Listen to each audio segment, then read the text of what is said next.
to say that the whale is absolutely amazing. Isabella, thank you so much for being here today.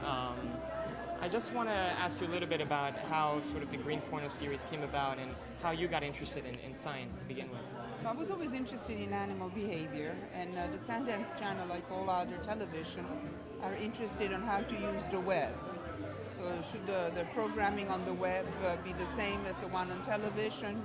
Should they be interested on the web, or does the web offer opportunity for different film format? And Sundance thought that the web is good for very short films, which nowadays don't have an outlet. The shortest film that you can do for television is half an hour. And so that's how Green Porno came about. We were asked to do short films about 2 minutes long on this environmental subject, if possible, because that's part of the Sundance mission, and to also consider the small screen to address it.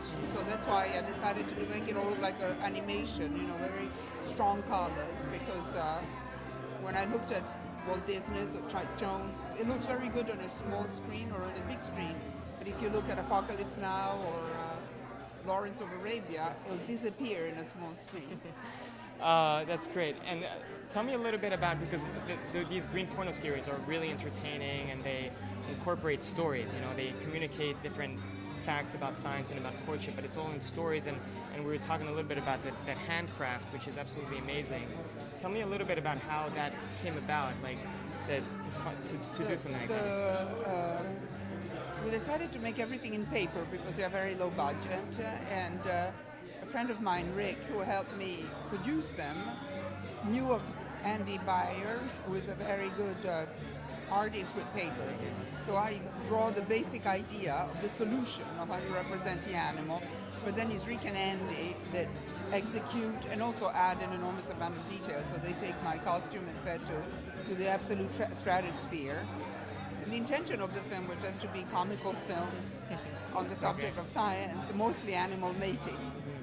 How did the scientific community react? Have you shown and your advisors on the project? How has that relationship been with scientists? Well, John Bohannon liked the film and contacted me to do an article on Science Magazine, which we were very honored. We've done the general press for films. Science Magazine is our main sponsor of the festival. Oh, really? Yeah. Oh, great. So we were very honored, and then he offered to be a consultant, and I am delighted. I did have some other friend scientists who helped me, especially as the series was picking up audience and was appreciated. But John, being also a journalist and a writer, already knows the synthesis and how to say things very precise. I mean, he's already, though an article is not maybe art, but it's already the art of writing, it's already the art of, when you talk to scientists, sometimes you ask something and they give you an answer for 3 hours. It's very difficult for me to then collapse it for 3 or 4 seconds. Yeah. When I talked to John, he said, I was like, how do I introduce you? He's like, I'm a foreign correspondent for science. And he's kind of like this yes, right. gonzo scientist. Right. Great. And what do you think about the idea of a science film festival? Because there are a few science film festivals in the world, and most of them are documentaries and for television mostly.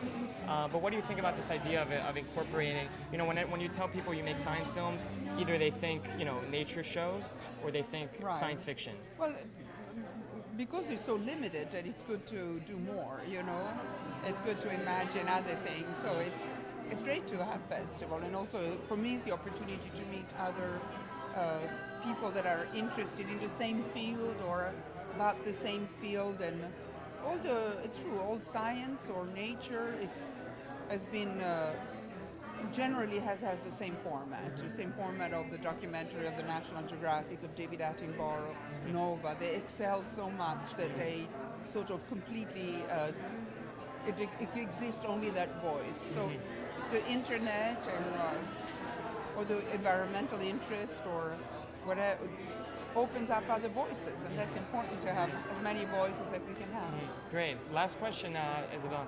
What's next? What's next after the Green Porno Seduce Me? I just did, again with John, we wrote a script for a Discovery, for Planet Green, which is a division of Discovery, but that's a regular 1-hour television special, and it's similar I mean, it's not like green porno, but it's very fantastic and very crazy about science again.